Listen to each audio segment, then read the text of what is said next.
To the latest in Stilfontein now, Newzroom Afrika's Naledi Moleo in Stilfontein. Joining you now for an update. Naledi, good morning to you. What's the latest there? Well, good morning to you as well, Stephen. So things were very quiet in the morning around 7 o'clock, but of course that was when operations kicked off. Now quite a bit of traffic here. We've seen forensic vehicles coming in and out, and of course a lot of the questions then become, does that mean that we're seeing the processes of, or the processing rather, of dead bodies? And it seems that a very quick turnaround time here is being seen and bringing some of those miners up to the surface already. But and of course, as we do that, we need to keep getting an official update from the SAPS, which we will be doing with Atlanta Mates. She joins us a little bit later on. But I want to bring in Sabelo Mnguni of MACUA, who of course has been really speaking to speaking for the community here, and certainly speaking for the miners themselves, MACUA. Sabelo, I believe that you've received an update already. The numbers that you're getting from officials inside saying 22 living miners have been brought up this morning. Are you happy with the pace? No, thanks. Yes, I will say we are happy with the pace, because when you look at the first day one we started working at 1 p.m. up until 6 p.m. We extracted 26. So yesterday they started working at 8, they extracted 107. So today they started working at 9. Already they've got 2 loads, which is 22. So if they can, the pace keep going. Also, we are worried about the weather. But yeah, in terms of the pace, yeah, we are.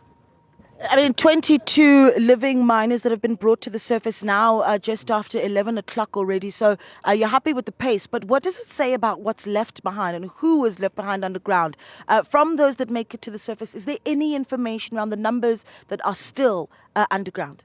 No, thanks. So currently we are depending on the volunteers. Remember, we've got 2 volunteers that are underground that are helping the mine rescue services. So we can't access those who have been extracted, but we can only access the volunteers. So according to the volunteers, in terms of those who are still alive, he estimated that the number is below 400 at the moment. So in terms of dead bodies, the number is below 100.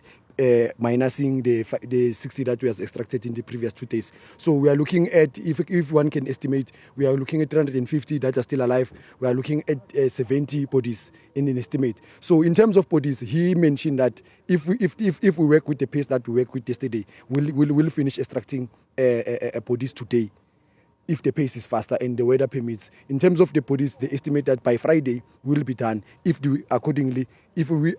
we compare with the pace that we were using yesterday. So yeah, we are looking to finish anytime soon, according to the volunteers. And that's with ending operations at 10 p.m.?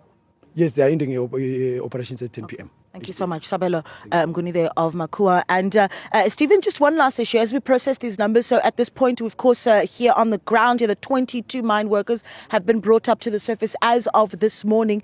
That then adds to 132 that were brought up from Monday. And so a massive number, that's over 150 people that are going to need medical attention. A lot of issues have been raised, though, by some around whether or not the health facilities in this area do have the capacity to deal with the large numbers of ill miners that are coming to the surface. Well, we've gotten a response already from the Northwest Department of Health, Tsegofatso Motibedi, in this next clip, speaking about the confidence that they have in the capacity of their health facilities.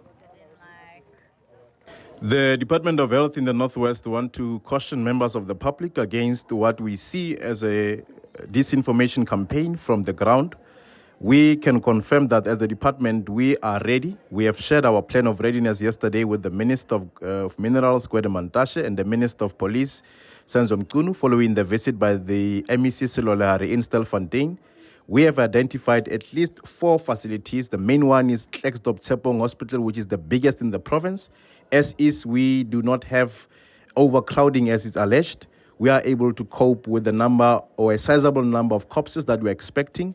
In terms of our medical personnel, we have beefed up our team, contracted several nurses and doctors and other personnel like radiographers to ensure that we are able to deal with this situation efficiently. So we want to dispel the notion that as a department we are struggling.